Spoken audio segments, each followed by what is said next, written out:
Hello, everyone. Welcome back to the Dating After Divorce podcast.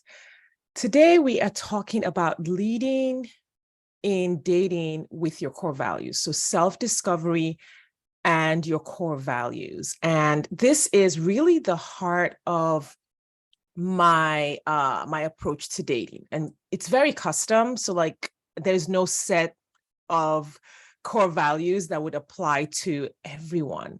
The understanding here is that you have your own core values. You have the things in your life that you want, that are important to you, that are critical to you. And knowing that means you need to take the time to self-discover, right? To discover what those are. Now, some people are super intuitive and maybe have done this work in therapy or have done this work with a coach.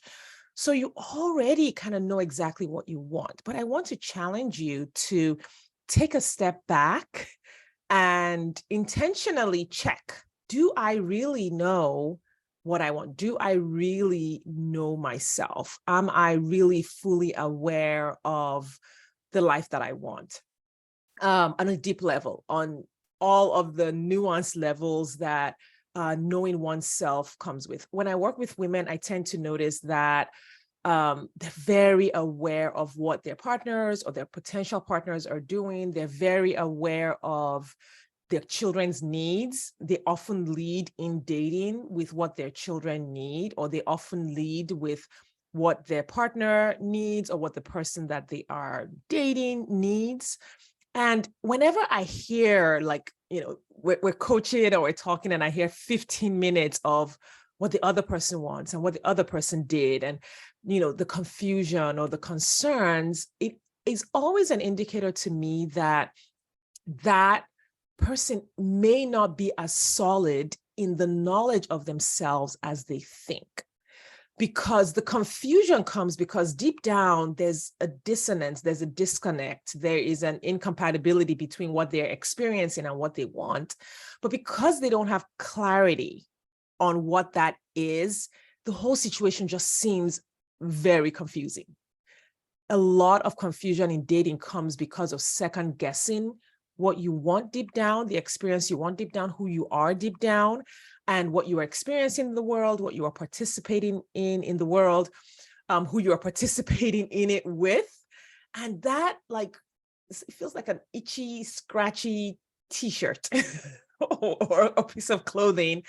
And if you haven't done self-discovery at the level that I'm talking about it, or at least do it continuously, being continuously in touch with yourself, your needs, your wants, your desires, it can make dating really hard. And women are just socialized. We're socialized to put everyone else first. We're socialized to look outside of ourselves for validation as to whether or not what we're doing is right, whether or not what we're doing is useful, whether or not what we're doing is going to get results. We're not taught that our answers are all inside.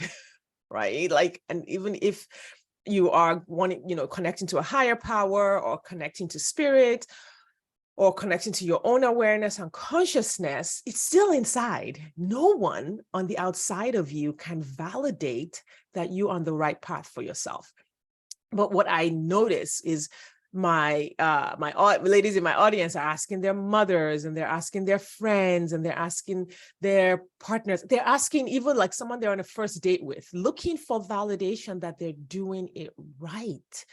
And self-discovery on a deep level teaches you to go inwards, to connect with your own core values, to have clarity around not just what you want. This is not about a list. There actually, in my program, there are 2 steps before you get to making a list of the person you want, right? The first step is, who are you? How well do you know you? What kind of relationship do you have with you? If you were your own parent, how connected would you be to this child of yourself? I like to use these models to sort of shift the person's brain into thinking about looking at themselves, right?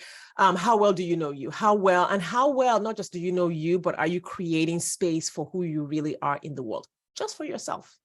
I work with divorced women, as you all know. So one of the things that many of us say after the divorce is that, oh, I lost myself in that marriage. I lost myself in that relationship. I don't even know who I am anymore. I'm not even in touch with my identity. And that is very true, not just because you were married, but because women are socialized and encouraged and taught and pushed and pressured into doing all of that right from when we're little. So many of us, maybe we say we lost ourselves in the first marriage or second marriage, but maybe did you even know yourself, right? How well did you know yourself going into that first marriage? So you might be taking the time for self-discovery and reconnecting with yourself. It might be a lifetime of being disconnected from yourself that you're trying to resolve before dating again or in the process of dating again, so that your needs and what makes you happy is front and center of your dating experience. My goal is really to teach you to center yourself in your dating experience. Of course, you take your kids into consideration. Of course, you want someone who is comfortable being a part of your traditions and your family traditions, but no one else is in your head. No one else is in your life. No one else can do this for you. No one else is in your skin. And so you have to relearn the art of listening to the signals that come from the inside of you. And it really does take taking a step back and doing that work. For some of us, it is some work. Some people are kind of intuitively know how to do that or have already done it. But if you haven't done it, this is not work that you do by default. It doesn't just happen, unfortunately. It's our natural state. But if you have been conditioned to not live in your natural state, this is not work that will naturally happen. If you find yourself going on dates and wondering if the guy is going to like you and then you leave the date and you're not sure if you like him, you didn't ask him any questions, or you didn't know what questions to ask. You didn't know whether he matched with your likes, dislikes, your goals and dreams, then you might need to take a step back and do this work. The way it works in my program is we do the self-discovery work. We go deep, and then we create a relationship vision. So even before we get to the man, it's like, hey, this is who I am. Solid, clear, immovable. Your core is like strong. Your ability to protect who you are and protect your journey is like solid.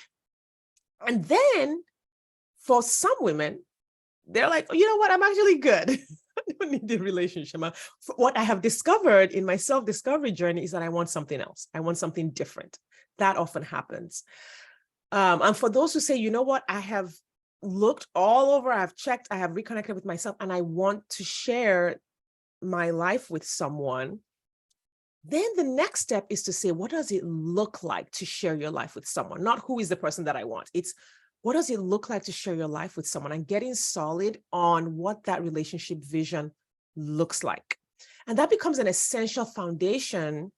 That knowledge of who you are, the relationship you want, becomes a solid foundation for identifying the person who will be the best choice for you as a partner.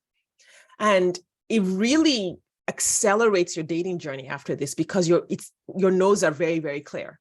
Right? All of the confusion around who's a no, all of the second guessing, even if you get mansplained or someone says, oh, you should give him a chance, give him benefit of the doubt, blah, blah, yada, yada, yada, lower your standards. It's so easy to know that, oh yeah, no, that's not for me. Not because I'm being too picky or whatever, but because I have set my standard based on who I am. This is who I am. Like, it's not something that I can just turn off. I can't turn off the fact that I love adventure. I can't turn off the fact that financial security is important to me. I can't turn off the fact that, nature is important to me. So there's no point in being with someone who doesn't enjoy those things, because I have deep dived. I know this is who I am. I know what's essential to my well-being.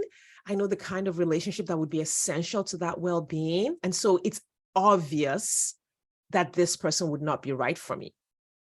It also helps with being more open with people who match your core values. So sometimes we have the man list and it has certain things on it that, are sprinkles, but we think those sprinkles, something like, oh, their height or whatever, if we don't have the core, your core values and what you've discovered about yourself that's most important, then we tend to take things that are not as important, put them in the core, find someone who fits those things, and then we find out later that they didn't match up with it, right? Like, oh yeah, he needs to look like this, and he needs to have this kind of job, and all those things. And we take those external attributes and assume that those external attributes mean that this person matches our core values. But if you don't know your core values, you can't pick the right external attributes, or ignore the external attributes that have nothing to do with the core value, right? So sometimes I've talked to women and they're like, well, I don't want him to have this kind of a job because, and then they have their reasons, but the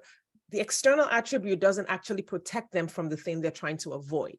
Oh, I don't want to be with someone who has never been married because they won't have empathy or be good with kids. And I'm like, well, I get that your core value is to be with someone who is this way, but the external attribute you're choosing is not an indicator of what you are looking for.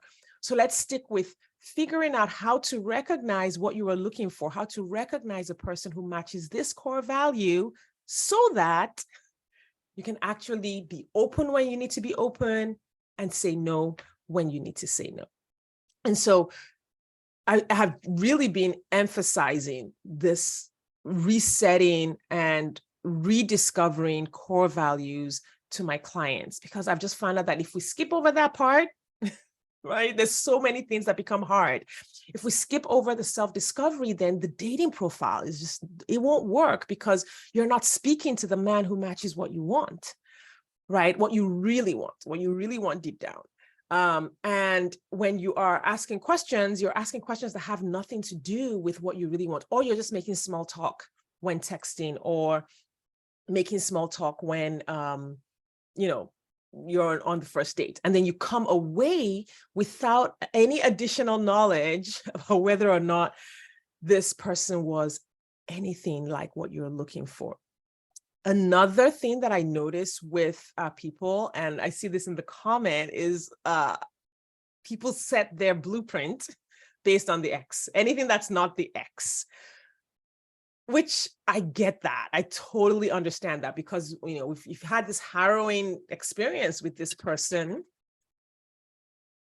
if you've had a harrowing experience with this person, it can be easy to say, well, if I go for anything that doesn't look like him, then I am going to be okay. I'm going to be safe. I'm going to find what I want. But the opposite of your ex is not necessarily what matches your core values. The opposite of your ex is not necessarily what will be a nourishing, loving, supportive relationship for you. What is good for you is just what is good for you. Has nothing to do with not the ex, or like this person, or like this person's spouse, or there's or what the person that my friends will think is cute. It has nothing to do with that. What is good for you is just what's good for you. I liken it to our nutrition, especially if you're 40 plus. We all know what's good, what feels good in our bodies changes. For some of us, we've had to go gluten-free. For some of us, you've had to go dairy-free. Some people have had to add, we've had to change what you eat, because you notice that the impact of what you eat on your body. And there's really not much, it's not you're not the one doing it. It's just who you are and what your body is asking for. The same thing here. There's just who you are and the kinds of people that will be nourishing to you. And it's not a slam against any other person. It's not a slam against different kinds of people, or people who have different core values than you. Adventure is one of my core values. Like, people who want to, live on a farm and grow plants and food and homestead and be in that one spot for the rest of their lives are amazing. I love farms. I love visiting farms. But I wouldn't want to be in that situation, at least not right now, not where I am in my life, where adventure and seeing the world and traveling and meeting so many different kinds of people is such a core experience to my well-being. And so I really want you to think about, what is your North Star when you're swiping on the apps? What is your North Star when you're saying yes to a date or no to a date? And is your North Star set to your core values? Is it set to who you really are? Is it set to the work you've done in self-discovery, in rediscovering yourself, in charting out this new journey for the second half of your life. And if you haven't, I want to encourage you to do that work. And I want to encourage you to reach out and do a consultation call with me and see if doing that work with me, in addition to the dating work and the healing work that will lead you to meeting your partner, if working with me is going to be the right fit for you. So that's our podcast for today, talking about core values, self-discovery, rediscovering your relationship with yourself, your understanding of yourself, and bringing that to the dating journey will make all of the difference to what you're doing. So thanks for your time and attention today, and I will see you next time.